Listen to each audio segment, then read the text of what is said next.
When that movie came out, was anything cut from that film? The studio actually legally couldn't trim it. They couldn't cut anything. Blazing Saddles is wild, offensive, and unforgettable. But even after 50 years, there's one scene that no one noticed. A blooper so bold, so strange, it was almost too outrageous to be real. From fart jokes and Yiddish-speaking cowboys to secret casting disasters and deleted scenes too shocking to air, the truth behind this movie is way messier than you think. What did Mel Brooks hide? Why was one line cut before anyone ever saw it? And how did a total stranger end up in the final shot? Let's discover. When Blazing Saddles hit theaters in 1974, people didn't know whether to laugh or walk out. It tore apart the cowboy myth, made fun of racism right to its face, and ended with a movie set brawl that breaks the fourth wall. It was offensive, it was loud, and somehow it worked. But why was it ever made? How did it survive the censors? And what's the huge blooper in Blazing Saddles that nobody noticed until now? To understand the chaos and brilliance of Blazing Saddles, you have to understand where America was in 1974. The Vietnam War had just ended in shame. Watergate had exploded. Nixon was on the verge of resignation. Trust in government was low. The civil rights movement had won legal victories, but racism was still deeply embedded in American life, especially in the movies. Hollywood westerns still portrayed white men as heroes and everyone else as background noise. Mel Brooks didn't just want to spoof westerns, he wanted to blow them up.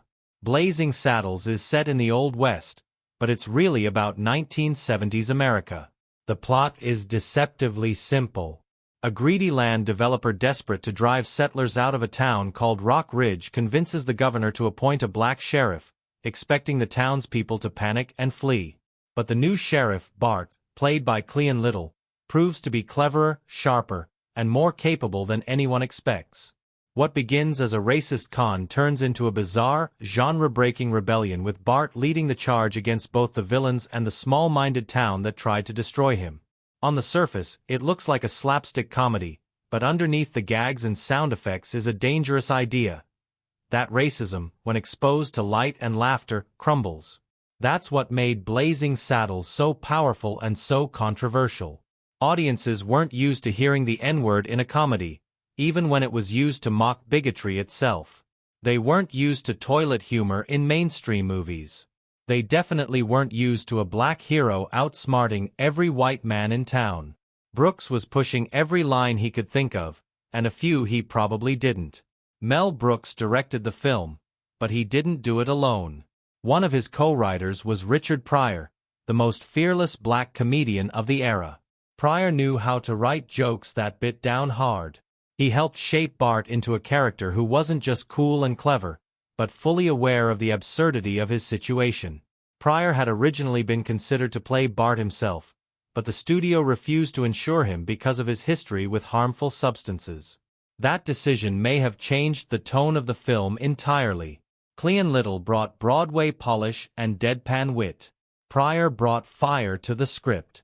The film went after everyone: racists, politicians, cowboys, actors, old-school studio bosses. No one was safe. It shattered the idea that satire had to be subtle. Blazing Saddles wasn't interested in being polite. It wanted to slap you across the face, then make you laugh at how ridiculous the slap was. It mixed lowbrow and high concept, and it didn't care who it offended as long as the audience got the point. The result was a film that could never be made the same way today. Even the way the movie ends is a statement. Instead of sticking to its Old West setting, Blazing Saddles breaks through the literal walls of the Warner Brothers studio, spilling into other soundstages, Hollywood streets, and eventually a theater showing the very same movie. It's a mess. It's absurd.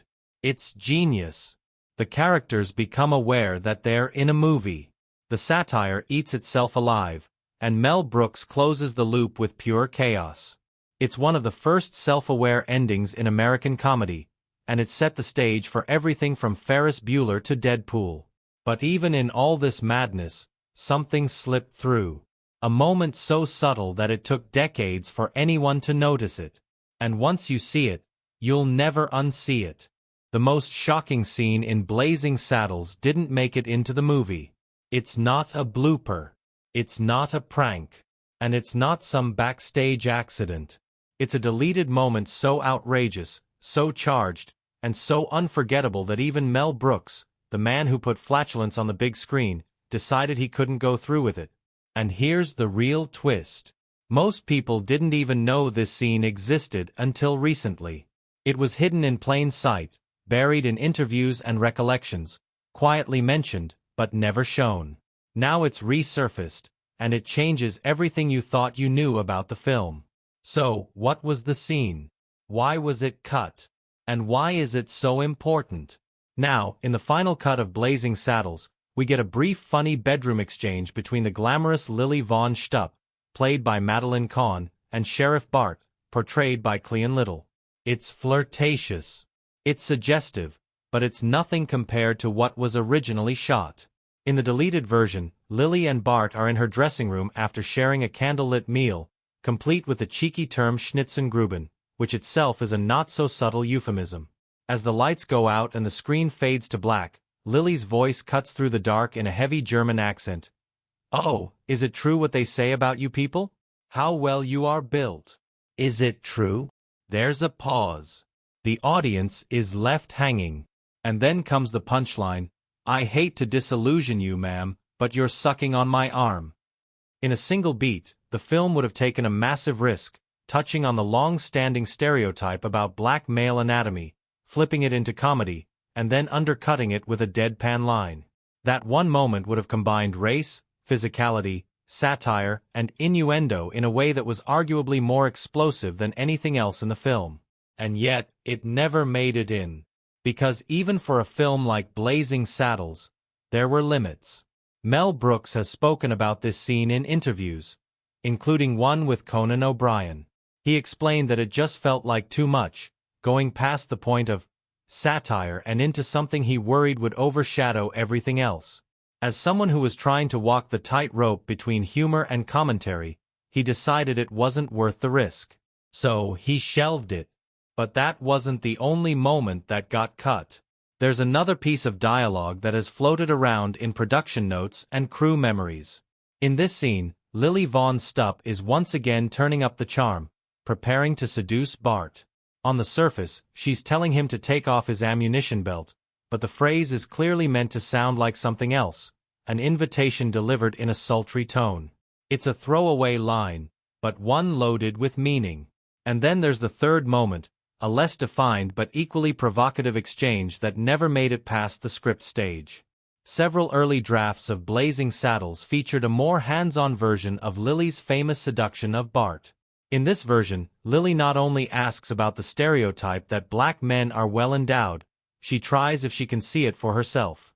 The scene walks right up to the line of physical contact and crosses into territory that would be considered deeply controversial even today. But the comedy lies in Bart's reaction. Cool, unimpressed, and ultimately dismissive. What makes all of this so fascinating is that Brooks himself has later said he regrets cutting some of these scenes. In interviews, he's admitted that he may have overcorrected, that he wanted the film to push the envelope and then stopped short of going all the way. His concern was that people wouldn't get it, that they'd misread the joke, or worse, in one conversation, he said, "Maybe I got scared." So, here's the question.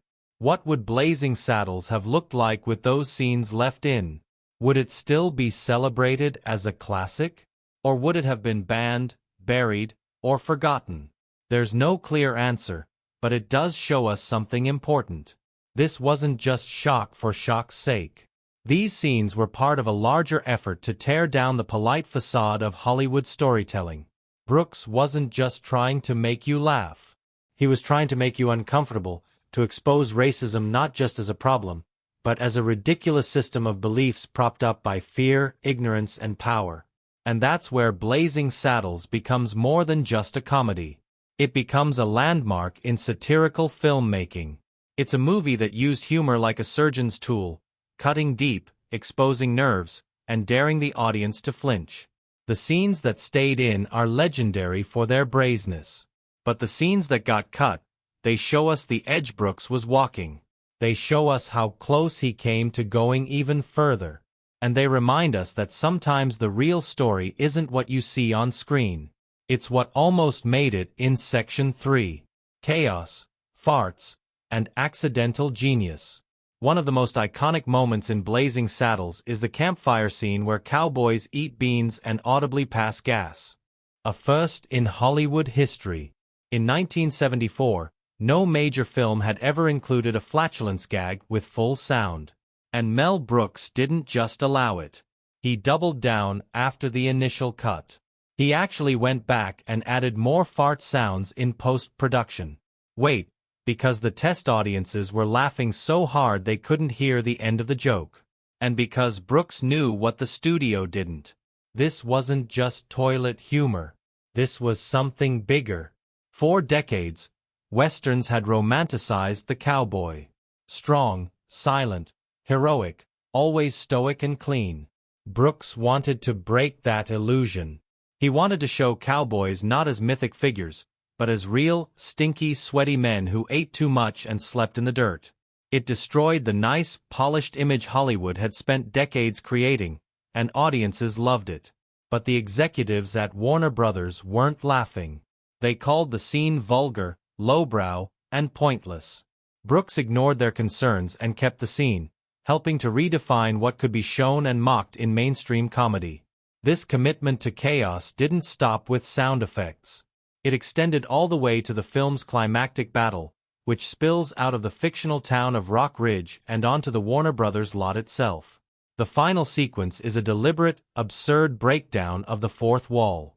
Characters fight through fake saloons, crash into a musical number, and end up on a Hollywood street where the action continues in front of a real theater. It's meant to feel chaotic and ridiculous. But even within that chaos, something happened that no one planned. As the cast runs out of the studio gate and into the street, a man wearing a sweater walks calmly through the middle of the shot. He's not an extra. He's not in costume. He's not part of the film. He was just walking by. A random pedestrian who happened to stumble onto a live set while the cameras were rolling. Instead of cutting the shot or trying to remove him, Mel Brooks told the crew, "Leave him in. It's funny." And he was right. The man's presence, confused, casual, oblivious, adds another layer of absurdity to a scene already packed with it. He became accidentally part of cinematic history, a living blooper that was never corrected. These accidental moments became the film's best features. Brooks had built a filmmaking style around unpredictability. He encouraged his actors to improvise, to break character, to play with timing. In some cases, the best moments in the film weren't even in the script. Gene Wilder's delivery as the Waco Kid was so relaxed, so offhand that he often changed his lines in the moment. Cleon Little's facial reactions, dry tone, and quiet sarcasm gave Bart an intelligence that wasn't written, but emerged on set. Malene Kahn, who played Lily Vaughn Stupp, improvised several of her most famous lines, including her breathy, off-key performance of "I'm Tired." Brooks didn't just allow this chaos. He wanted it. He believed that comedy came from freedom, not control. That a perfectly timed mistake was sometimes funnier than a scripted joke. Nowhere is that philosophy more obvious than in the scene with the Yiddish-speaking Native Americans. In a flashback to Bart's childhood, he and his family are surrounded by a group of warriors on horseback. It looks like the beginning of a massacre, but then the tribal chief, played by Mel Brooks himself, speaks. And it's not Apache or Sioux or any indigenous language. It's Yiddish. Full sentences delivered fluently. The other warriors nod in agreement. One even shouts, "Shabbos." It's jarring. It's surreal and it's hilarious.